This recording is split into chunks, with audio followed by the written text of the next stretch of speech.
qué intensa la pelea de Bell y el Minotauro negro, ¿no? La verdad que el Minotauro al prota se lo recogió como buen negro. El caso es que después de eso, el prota quedó deprimidito porque perdió la pelea. Y aunque haya subido a nivel 4, quería hacerse todavía más fuerte y justo llegó una misión por parte del gremio para recolectar objetos raros, lo que significaba la primera expedición de la familia de Hestia. Y así comienza la primera parte de la cuarta temporada de Danmachi. Resumen en 10 minutos. Más o menos. Y sí, primer parte porque esta temporada se dividió en dos y la segunda parte saldrá a inicios del 2023. No sé por qué los japoneses ahora tienen de moda dividir todas sus temporadas de anime en partes. Pero bueno, si quieren que la traiga al canal cuando salga, suscríbete y dejate un like. Y ya de paso, porque también este es el sexto video del especial videos diarios de diciembre por 3 años en YouTube, Navidad, fin de año y porque se me cantan las pelotas. Sí, voy a intentar subir video diario durante todo el mes y lo único que pido a cambio por tanto esfuerzo es que te suscribas.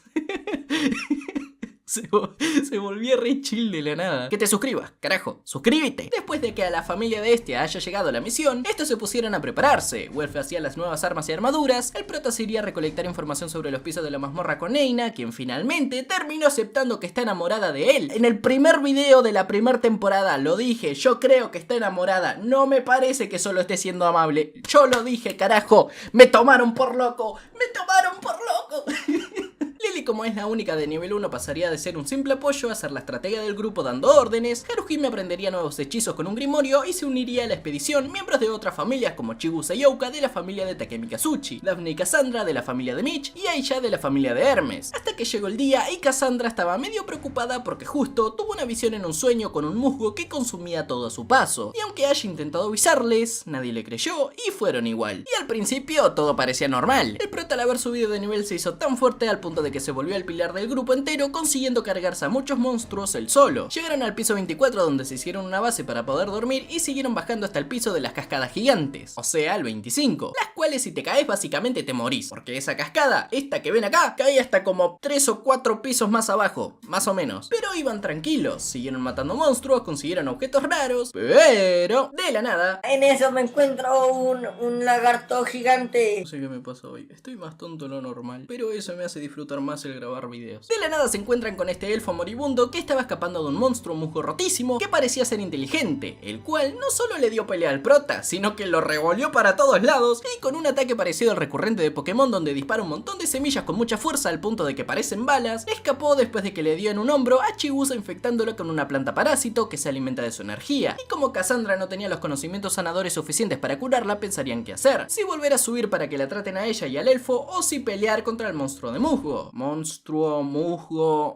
Mugonstruo. Pero como no sabían qué hacer, Daphne dijo que tal vez matándolo se deshacen de la planta porque provino de él, y el elfo aprovechó a decir que sus 3 compañeros todavía estaban en la mazmorra, que el Mugonstruo apareció de la nada queriendo comerse sus cristales y él hizo de carnada para que los otros pudieran escapar y que hay que salvarlos, así que sí o sí se irían a pelear contra el Mugonstruo. Así que fueron a buscarlo y encontraron a 2 de sus compañeros. El otro ya estaba muerto. El caso es que el Mugonstruo es tan inteligente que les plantó una trampa saliendo de la nada atacándolo junto a otros monstruos del piso, hasta que vio que el prota puede usar magia de fuego y trata de escapar, no sin antes llevarse a Bell con él agarrado de una pata por la corriente de agua hasta soltarlo en una cascada a saber cuántos metros de distancia. Así que ahora separados, por un lado, el grupo liderado por Lily volverían a la entrada del piso con los heridos para intentar plantarle una trampa al Mugonstruo atrayéndolo con los cristales para que cuando intente atacarlos, usar la magia de gravedad de Mikoto para hacerlo caer por las cascadas. Y en el camino se encontraron con otro grupo que también fue atacado por el Mugonstruo, mientras que por otro lado, Bell seguía vivo, obvio si es el prota, pero fue atacado por los Iguazú. Y no estoy hablando de las cataratas, sino de unos pájaros que son muy rompebolas, porque atacan perforando todo lo que se cruzan. Aún así, Bell, como ahora es muy fuerte, sobrevivió sin problemas hasta que se encontró con esta mina. Pero primero blanca, luego negra, ahora la sirenita también es azul. ¿No te parece un comentario muy racista eso? Y bueno, yo no soy el que hace el guión, ¿sabes?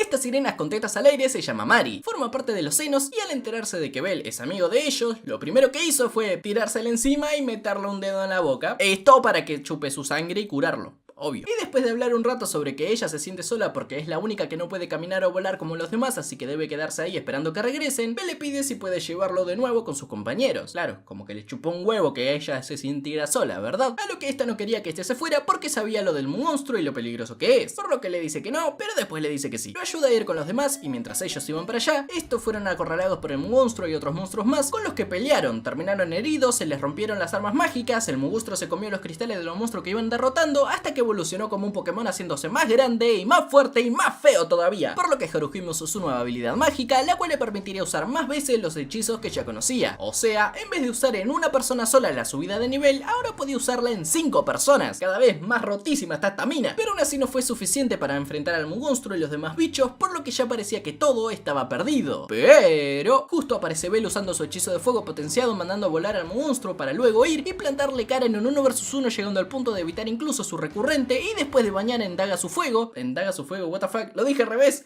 Y después de bañar en fuego su daga, le dio el golpe definitivo al monstruo y lo mató. Con él también deshace las plantas parásito, queda como el más pijudo de todos. Mari se lo agradeció y se fue, y este volvió con sus compañeros. Subieron al piso 18 para poder estar tranquilos y tratar las heridas de todos. Mientras que por otro lado, este había ido a una reunión de dioses donde iban a seleccionar los nombres de algunos aventureros. A Welf lo apodaron como Inis, que significa nunca frío. Claro, nombre más un palumpa no había, ¿no? Yo ser nunca frío, unga.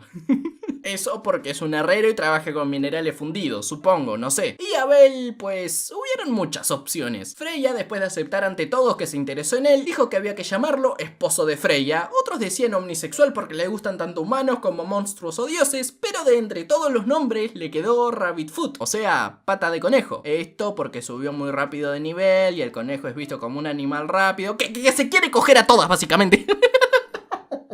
Aparte, albino, de ojos rojos, es literalmente un conejo. ¿Qué de nuevo, viejo? Pero bueno, volviendo con el pataconejo, este junto a los demás la estaban pasando chile en la ciudad del piso 18 hasta que se enteran de que el aventurero de la lista negra Vendaval asesinó a alguien en esa misma ciudad, y hubo un solo testigo que dice haberlo visto, diciendo que ese aventurero no era nada más ni nada menos que Ryu, la cual también dijeron que tenía una recompensa por su cabeza de 80 millones, así que todos se pusieron en marcha para intentar atraparla, y obvio Belle no quería creer que ella fue quien lo asesinó, aparte de que Cassandra justo despertó y...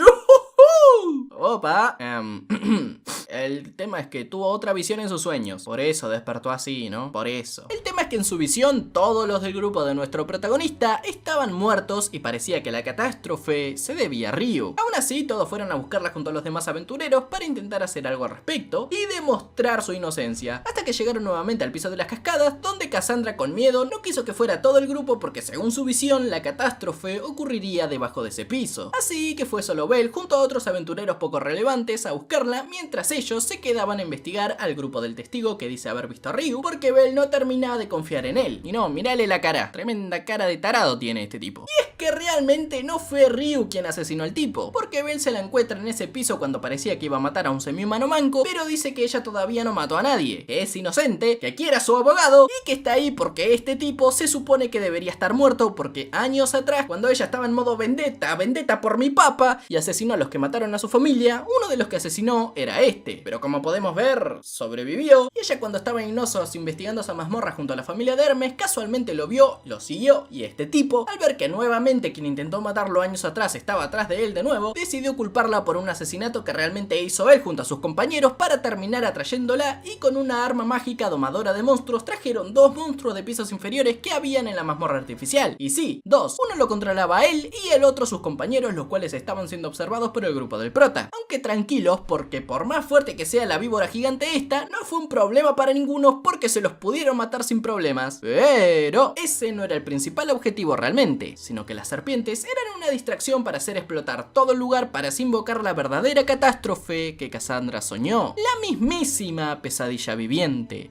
el monstruo que solo había sido invocado una vez hasta ahora y justamente el cual asesinó a toda la familia de Ryu, el Juggernaut, un monstruo negro que mató a todos los aventureros a su paso, el cual tiene una barrera que repele la magia y el cual pudo esquivar todos los ataques de Belle sin problemas, el cual, de hecho, no solo le cortó el brazo al prota, sino que de un solo golpe en el cuello, lo mató. Bueno, no lo mató, sino que lo dejó inconsciente. Los demás aventureros trataron de hacerle frente todos juntos con magia combinada, pero este se los devolvió matándolos a todos, a excepción de uno. Al parecer este tipo es inmortal porque no se muere con nada. Y entre medio, debido a la onda expansiva de la explosión, el prota se cayó al agua, donde Mari lo encontró y tras darle de su sangre, no solo le devolvió el brazo como si le hubiera pegado con gotitas, sino que también le devolvió la conciencia para ahora seguir peleando contra el Juggernaut. Una dura pelea que a Bell no motivaba el hecho de saber que tanto el Minotauro Negro como Ice no se echarían para atrás en una pelea así, donde dio todo de sí mismo consiguiendo llegar a clavarle la daga dándose cuenta de que el Juggernaut no tiene un cristal mágico para destruir. Pero eso no lo detuvo, sino que después de bañar en fuego su daga, intentó darle un ataque superpoderoso en toda la jeta, pero ni así lo consiguió matar. Y él nuevamente ya estaba malherido. Mientras tanto, el semi-humano manco que Ryu quería matar intentó domar al Juggernaut, pero no sirvió de nada porque este lo cortó en dos, pero sus órdenes las escuchó una serpiente gigante que todavía parecía seguir viva. O no sé si era una tercera serpiente, no sé, salió de la nada. La cual se devora tanto a Bell como a Ryu y se lo lleva atravesando las paredes 10 pisos más abajo a donde solo los aventureros más fuertes y experimentados pueden sobrevivir. Mientras tanto, donde Lily, Welf y los demás, debido a todo el quilombo que había en el piso, el jefe del piso despertó. Y sí, el Juggernaut no es el jefe del piso en sí, sino que es un monstruo que invoca la mazmorra cuando siente demasiado daño. O sea que confirmamos que la mazmorra tiene vida y encima tiene un patobica. El caso es que el jefe del piso, un dragón acuático de 2 cabezas, llegó para acabar con todo a su paso. Pero, ahí termina esta primera parte, así que si queremos saber qué sigue después de esto, debemos esperar al 5 de enero. Creo que es por esa fecha más o menos en cuando sale la segunda parte de esta temporada. O pueden leerse el manga, también es una opción, no sé. Lo único que sé es que te tenés que suscribir porque estos videos son cine. Báñense. Chao.